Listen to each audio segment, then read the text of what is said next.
जी, good afternoon. Rajesh ji, बताइए आपकी pick. Good afternoon अनुज जी, वीरेंद्र जी, बाकी भी पैनल में जो मित्रगण है सबको नमस्कार। पिक के हिसाब से कहा जाए तो चूंकि कल एक बहुत बड़ा इवेंट है, तो थोड़ा सा स्टेबल काउंटर ही देना चाहूंगा। जियो फाइनेंशियल के साथ जाना चाहूंगा। अगर आप देखेंगे तो इनके पास टेलीकॉम और रिटेल का एक बड़ा डेटाबेस है। तीसरी बड़ी फाइनेंशियल सर्विस कंपनी कही जा सकती है। कई एरियाज में जैसे कि लाइफ, जनरल इंश्योरेंस, एएमसी सब में बढ़त बना रहे हैं। टाइप्स हुए हैं ब्लैक रॉक के साथ एएमसी के लिए और ब्रोकिंग के लिए। 6.1% स्टेक इनके पास रिलायंस का है और कामत साहब, हितेश शेटिया साहब, चिरंजीत सिंह गत्रा साहब जैसे बड़े नाम जुड़े हुए हैं। और इस बार के नतीजे देखेंगे तो 41,990 करोड़ का एयूएम आया था, जो कि 12,060 के सामने अच्छी जंप थी। तो ये एक बहुत बड़ा जंप एयूएम में देखा, जिसके कारण से इनके कमाई में बढ़त हुई और आगे आने वाले दिनों में हमें यहाँ पे बड़े अच्छे स्कोप नजर आते हैं। कोई अगर लंबी अवधि के लिए रखता है तो यहाँ से अच्छी बढ़त हो सकती है, इसलिए यहाँ पे हम खरीदारी की सलाह दे रहे हैं। अच्छा राजेश जी, 2 हफ्ते से आप कहाँ नदारद थे? आपके चक्कर में वो सारी मूवीज़ और वीकेंड के ओटीटी प्लेटफॉर्म पे लॉन्च सब मुझे पढ़ के आना पड़ रहा था। कहाँ थे आप 2 हफ्ते से? सर, आप पूरा कर देंगे ना? श्रेया भी हैं, वो भी सोच रही थी कि कहाँ गए राजेश जी, पूछ रही थी। कहते कि वीरू जी जो बता रहे थे ना ओटीटी का अपडेट, मुलाकात हुई आपकी श्रेया से? हेलो। सर को आवाज ही नहीं आ रही अब। मैंने कहा श्रेया से मुलाकात हुई, आपकी बात हुई कभी पैनल में? हाँ, ये हो चुका ना अपना शो 2 हफ्ते पहले। वही श्रेया पूछ रही थी, राजेश जी ने आज मुझसे दुआ सलाम नहीं करी। मैंने कहा नहीं करेंगे, क्या पता बीच बीच में भूल जाते हैं कभी, है ना? नहीं, मैं सूरत गया हुआ था, यहाँ था नहीं। ओके, चलिए अनुज। वैसे वीरू, काफ़ी स्टॉक्स हैं जहाँ अच्छे मूव्स आ रहे हैं, लेकिन क्लियरली आज का स्टॉक ऑफ द डे रहा है कल्याण ज्वेलर्स। 10% के ज़बरदस्त मूव्स के साथ ये स्टॉक अभी भी F&O का टॉप गेनर बना हुआ है। राजेश जी, क्या माने, ये हो गया बॉटम यहाँ पर, या फिर अभी भी एक सेकेंड राउंड ऑफ एक्सीडेंट बाकी है यहाँ?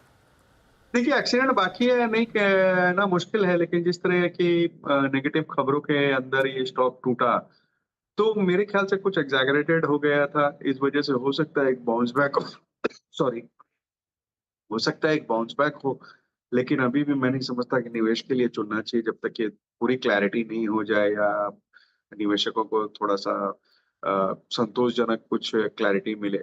इससे बेहतर ऑप्शंस हैं। इस सेक्टर में ही कहा जाए तो मैं समझता हूँ कि टाइटन के साथ जाना चाहिए, जो कि बेटर ऑप्शन है। या मिड कैप में देखना हो तो सेंको ज्वेलर्स ज़्यादा बेहतर पड़ता है बनिस्पत के कल्याण वगैरह। ओके, टाइटन 3497 पे। मीनवाइल टर्बुलेंस वाकई काफ़ी है, 949,365। मीनवाइल आपने क्या ही आईटीसी आज एक डिसाइसिव और एक बहुत स्ट्रॉन्ग मूव दिया और एक बहुत सही सज्जन हमारे इस वक्त पैनल में है भी। राजेश जी, अमूमन ये देखा गया है कि इस स्टॉक की बजट से और उससे एक काफ़ी स्ट्रॉन्ग सेंसिटिविटी है।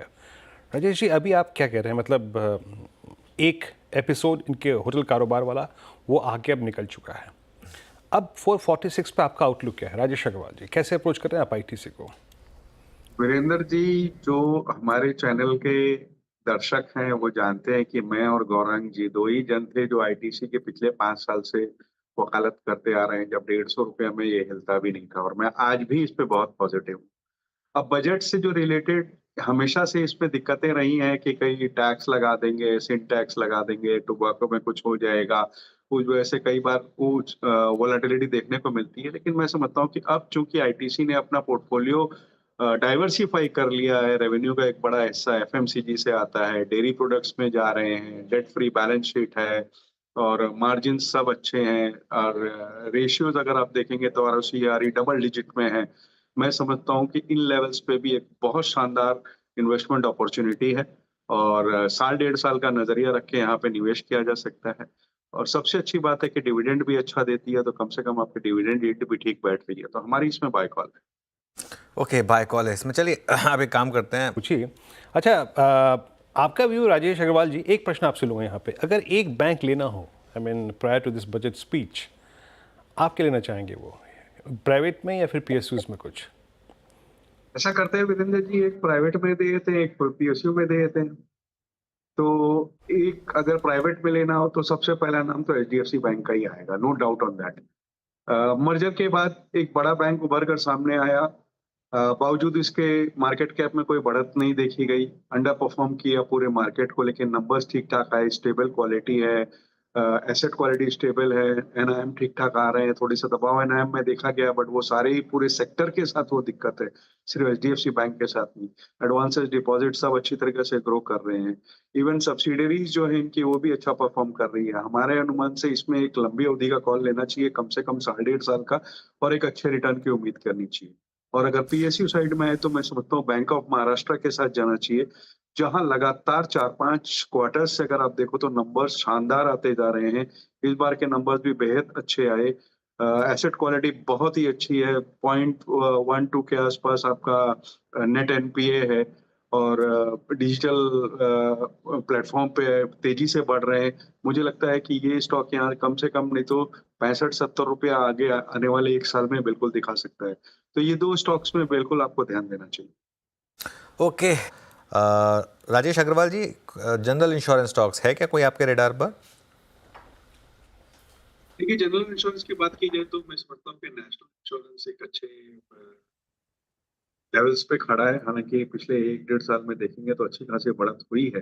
लेकिन बावजूद उसके अगर देखा जाए तो जो वैल्यूएशन वगैरह है उनको देखते हुए मुझे लगता है कि नेशनल इंश्योरेंस एक बेहतर बेट हो सकता है बनिस्पत की आईसीआईसी लोम्बार्ड या दूसरी कंपनी।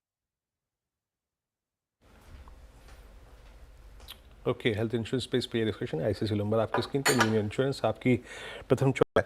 एक बार राजेश अग्रवाल जी से पूछते हैं अगर वो इस स्टॉक को पोर्टफोलियो में रखने के फेवर में होंगे या नहीं। राजेश जी बताइए। हमारी तरफ से स्ट्रिक्टली अवॉइड है, पोर्टफोलियो में रखने लायक नहीं है। आपको ट्रेडिंग अपॉर्चुनिटीज आती हैं, कभी वो कर सकते हैं, बट प्रॉफिटेबिलिटी कंसर्न्स हैं, क्वालिटी कंसर्न्स हैं। लगातार मार्केट शेयर लूज किया है। हालांकि इस महीने के नंबर्स जो अभी आप बता रहे थे वहाँ डेटा में वहाँ एक अच्छा खासा जंप देखने मिला पिछले महीने के वनिस्पत, लेकिन फिर भी मैं समझता हूँ कि जो नए लॉन्चेस किए हैं वो देखना पड़ेगा। दूसरे सबसे बड़ी बात है कि जो इलेक्ट्रिक व्हीकल में जो ट्रेडिशनल कंपनीज है, फिर वो बजाज हो या हीरो हो या दूसरी कंपनियां हो, वो लोग भी आ रहे हैं, तो कंपटीशन भी बढ़ता जाएगा। तो बेहतर है कि इस वक्त अवॉइड की जाए। सबसे बड़ी बात है कि प्रॉफिटेबिलिटी नंबर्स अभी उतने कोई खास है नहीं कि उसमें इसमें पोर्टफोलियो के स्टॉक के लायक इसको दर्जा दिया जाए, तो इस वक्त जी सर, राजेश जी बताइए आपका मिड कैप फंडा। श्रेया मिड कैप फंडा के हिसाब से बीएसई के साथ जाना चाहूंगा। 70-71 हजार करोड़ की मार्केट कैप के साथ एक शानदार कंपनी। तीसरी तिमाही के नतीजे अभी आए नहीं है, लेकिन दूसरी तिमाही के नतीजे अगर आप देखोगे तो सबसे बेस्ट एवर कंपनी का शो था। ट्रेडिंग वॉल्यूम, फिर वो इक्विटी कैश का हो या डेरिवेटिव्स का, उसमें जबरदस्त बढ़त हुई, मार्केट शेयर में बढ़त हुई। एफएनओ का मार्केट शेयर 27% सितंबर 24 में था, जो कि अप्रैल 23 में 0 था। तो किस तरीके की बढ़त हुई आप कल्पना कर सकते हो। एबिटा मार्जिन 52% के आसपास आया था। दूसरी छमाही में सेकंड हाफ में अगर आप देखो तो आईपीओ पाइपलाइन बहुत तगड़ी है, तो उससे इनके जो फीस आने वाली है, लिस्टिंग फीस, उसमें भी बड़ी इजाफा हो सकता है। स्टार म्यूचुअल फंड जो इनका प्लेटफॉर्म है, 85% की मार्केट थी उनकी FY24 में, तो वो एक सबसे बड़ा प्लेटफॉर्म है। फिर कैश इनके पास पड़ा हुआ है, 15% सीडीएसएल की होल्डिंग है, और ये जो अब एफएनओ में जो चेंजेस सेबी ने लाए हैं कि अलग अलग प्रोडक्ट्स जो कम कर दिए गए हैं, मंगलवार को बीएसई का और बृहस्पतिवार को एनएसई का सेटलमेंट है, तो मेरे हिसाब से यहाँ पे फ्यूचर ऑप्शन की जो वॉल्यूम ग्रोथ है, थोड़े से मार्केट शेयर यहाँ पर बढ़ता हुआ नजर आएगा। तो यहाँ पे हम करीब करीब 6000 के टारगेट आने वाले 6 से 9 महीने में दे रहे हैं, तो यहाँ खरीदारी की सलाह रहेगी। ओके, 4 ट्रेड्स हमने पे। ओके, एक और स्टॉक देखते हैं, पीबी फिनटेक। सीरीज के पहले दिन ही 10% का ओपन इंटरेस्ट रिडक्शन है यहाँ पर, और ये स्टॉक अब डे हाई पर आया। पीबी फिनटेक की बात हो रही है, पॉलिसी बाजार वाला जो स्टॉक है। कल इसके नंबर्स आए थे। ये इसका आज का चार्ट है, ध्यान रखिएगा इसमें। इसका 3 महीने का चार्ट देखते हैं, क्योंकि एक बहुत बड़ी रैली हुई थी इसमें। इनफैक्ट ट्रिपल हुआ था ये स्टॉक पिछले 2-3 साल में, लेकिन पिछले 6 महीने में भारी करेक्शन थी। 2200 से गिरकर 1500 तक आया था। राजेश अग्रवाल जी, है क्या आपके रेडार पर ये स्टॉक पीबी फिनटेक? देखिए, तीसरी तिमाही की जो नतीजे आए वो ठीक ठाक है, मैं कहूँगा कोई ऐसी गिरावट नहीं देखने में उम्मीद से, जो उम्मीद थी वही आए हैं, और जो वैल्यूएशन हो गए हैं वहाँ पर नई खरीदारी की कोई सलाह नहीं रहेगी। रेदर मैं तो यही कहूँगा कि किसी कारण से ये जो बढ़त हो रही है 1800 साढ़े 1800 तक आता है, तो वहाँ पर एक मुनाफा वसूली की राय रहेगी। इनफैक्ट किसी को खरीदारी करनी हो इंश्योरेंस सेक्टर में तो मैं समझता हूँ डायरेक्ट इंश्योरेंस कंपनी जैसे कि LIC है जो वैल्यूएशन पे बहुत अच्छी बैठ रही है, वहां पे ध्यान देना चाहिए। ये जो पूरा रेलवे स्पेस है, इनफैक्ट जो बोगी बनाने वाली कंपनियां अगर आप देखेंगे, जो पीटर वैगन या टीटागढ़ देखें, इस स्पेस को कैसे देख रहे हैं? अभी फिलहाल यहाँ पे बेट लग सकती है क्या? देखिए श्रेया जी, ऐसा है कि हमारे अनुमान से रेलवे सेक्टर जो है एक बड़े बूस्ट की उम्मीद लगा रखा है और हमें भी उम्मीद है कि शायद अच्छे एलोकेशंस आए।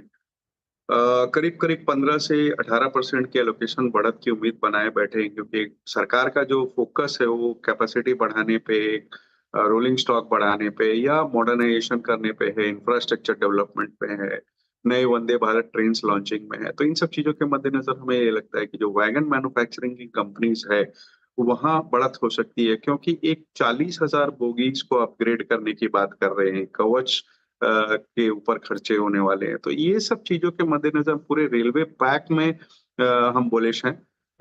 खास करके अगर स्टॉक्स की बात की जाए तो स्टॉक्स जैसे कि आपको टेक्समैको रेल है, जहाँ की अगर दूसरे जो वैगन मैन्युफैक्चरिंग है टीटागढ़ या जुपिटर, उनके सामने उतनी अच्छी बढ़त दिखाई नहीं है। वहाँ टेक्समैको में हमें लगता है कि अच्छी बढ़त हो सकती है। इवन टेक्समैको की होल्डिंग कंपनी है टेक्समैको इंफ्रा, जिसमें टेक्समैको रेल के शेयर्स पड़े हुए हैं और उसके अलावा लैंड वगैरह भी है, तो वहाँ एक अच्छी उम्मीद की जा सकती है। उसके अलावा जैसे IRCTC सतपुते जी ने अभी दिया था, वहां पे अगर आप देखो तो चारों डिवीजन, फिर वो भले रेल नीर के हो, टिकटिंग के हो, टूरिज्म के हो, केटरिंग के हो, सारे शानदार तरीके से चल रहे हैं और जो नए वंदे भारत वगैरह लॉन्च होगी उसका एक बड़ा फायदा इनको होगा। जोमेटो से इन्होंने टाइप किया है, फुल कोच बुकिंग कर रहे हैं, आउटसाइड केटरिंग की बातें कर रहे हैं। मुझे समझता है कि ये कुछ चुनिंदा स्टॉक है जहां रेलवे में थोड़ी नजर रखनी चाहिए और यहाँ से एक अच्छी उम्मीद की जा सकती है कि साल भर की होल्डिंग हो तो एक अच्छा रिटर्न बैठ सकता है। ओके, चलिए अब आगे बढ़ते हैं और वित्त मंत्री। ओके राजेश अग्रवाल जी, आपके रेडार पर आया कोई स्टॉक? BTST ना सही लेकिन थोड़ा सा मीडियम टर्म के हिसाब से। देखिए, BTST भी और मीडियम टर्म के हिसाब से भी और बजट को ध्यान में रखते हुए BEML के साथ जाना चाहूंगा। डिफेंस, माइनिंग और मेट्रो कोचेस 3 क्षेत्र में काम करती है और तीनों ही ऐसे क्षेत्र हैं जिनके बजट से बहुत ज्यादा उम्मीदें हैं। ऑर्डर बुक अगर आप देखो तो फर्स्ट नवंबर को 123 बिलियन की थी। मैनेजमेंट ने FY25 का गाइडेंस 20% रेवेन्यू ग्रोथ का मेंटेन रखा है। उनके डिफेंस के एग्जीक्यूशन स्ट्रेटेजी बहुत शानदार है। माइनिंग में अच्छी बढ़त हो रही है।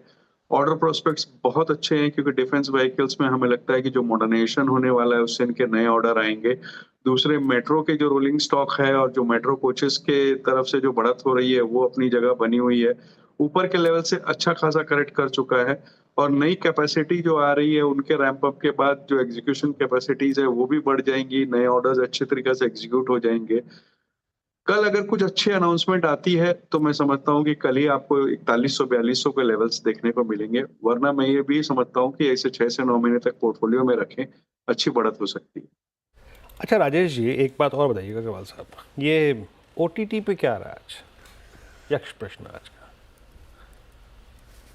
OTT की अगर बात की जाए तो सबसे बड़ी मूवी इस साल की पुष्पा 2 वो आ रहा है। अच्छा। और अच्छी बात ये है कि जिसने सिनेमा हॉल में देखी है वो भी दोबारा देखेगा, क्योंकि ये एक्सटेंडेड वर्जन आ रहा है 3 घंटे 44 मिनट का। तो जिसने देख ली है उसे भी एक उत्सुकता रहेगी, कौतूहल रहेगा कि भाई 26, 27, 28 मिनट जो बढ़ाया गया है उसमें क्या एक्स्ट्रा है। बड़ा तो ये है। दूसरी एक परेश रावल की स्टोरी टेलर है जो सत्यजीत रे की नोवेल पे बनी हुई है, और तीसरी द सीक्रेट ऑफ शिलेदार्स है जिसमें राजीव खंडेलवाल है। ये 3 बहुत अच्छी हैं। खास करके सीक्रेट ऑफ शिलेदार्स में शिवाजी महाराज का जो खजाना था उसे किस तरीके से खोजना है और उसे खोजते हुए राजीव खंडेलवाल जी किस किस परिस्थितियों से गुजरते हैं उसे दर्शाया गया है। ट्रेलर मैंने देखा, बहुत शानदार लगा। Okay, reloaded version Pushpa 2 the rule. वैसे आप नहीं देख पाए ना हॉल में? नहीं देखी आपने? फिर आपने देखी हॉल में? जी सर, मैंने हॉल में देखी है, तो OTT में मैं शायद रिपीट ना करूं दोबारा। वो 26 मिनट और वो नहीं झेल सकती मैं। नहीं, अच्छी थी मूवी, वैसे अच्छी थी सर। नहीं, दबाव में नहीं बोलना है। नहीं, मुझे तो बहुत अच्छी लगी, मुझे तो बहुत अच्छी लगी। और सिर्फ एक उसमें जो एक सीन आता है सेकंड हाफ में जिसमें वो अकेले जो हमारे हीरो जी हैं वो लड़ते हैं सबसे ना, वो सीन मतलब आई थिंक पूरे फिल्म इतिहास में कभी नहीं बना होगा, ऐसा सीन था। हाथ पांव सब बांध दिए उसके बाद भी वो जीत जाता है सिर्फ दांतों से लड़ाई करके। ये मतलब देखने वाला सीन था, वो देखना चाहिए। जी वैसे बताऊं, मैं जो लास्ट 2 वीकेंड से पाताल लोक देखी ना मैंने, और एक black warrant, that is must. अद्भुत थे, स्पेशली पाताल लोक। हाँ बता लो। वैसे ब्लैक वारंट फ्रैंकली बोलो ना, शुरुआत अच्छी हुई थी, एंड तक आते आते वो थोड़ा सा स्लो हो गई, मतलब थोड़ा सा वो लग रहा था कि भटक गई थी, मतलब थोड़ी सी % ऊपर थे, इस तरीके की तेज़ी रही। जो स्टॉक्स नीचे थे उनमें भारती एयरटेल आज थोड़ा वीक रहा stock, JSW steel, Bajaj Finserv, ICICI bank, Apollo hospitals और बजाज फाइनेंस। लेकिन वीरू कुल मिलाकर मार्केट की बहुत ही शानदार क्लोज रही है आज। जी हाँ, बाजार सोच रहा है आज शुक्रवार है ना। नहीं, है तो शुक्रवार ही। है तो शुक्रवार ही, लेकिन इसको एक कंफ्यूजन है। हाँ, गुरु कल भी तुम्हें खुलना है और कुछ ऐसा ही कल भी करके दिखाओ, बजट का अच्छा सजेशन लेके दिखाओ, है ना सरोज? बिल्कुल। तो चलिए खैर, ये इस समय आज की मार्केट क्लोज। ध्यान रखिएगा कल यूनियन बजट है, इसके लिए कल सुबह 7 बजे से हमारी प्रोग्रामिंग शुरू हो जाएगी। As normal day, as a normal week day हमारी प्रोग्रामिंग शुरू होगी सुबह 7 बजे से, और हम सब सुबह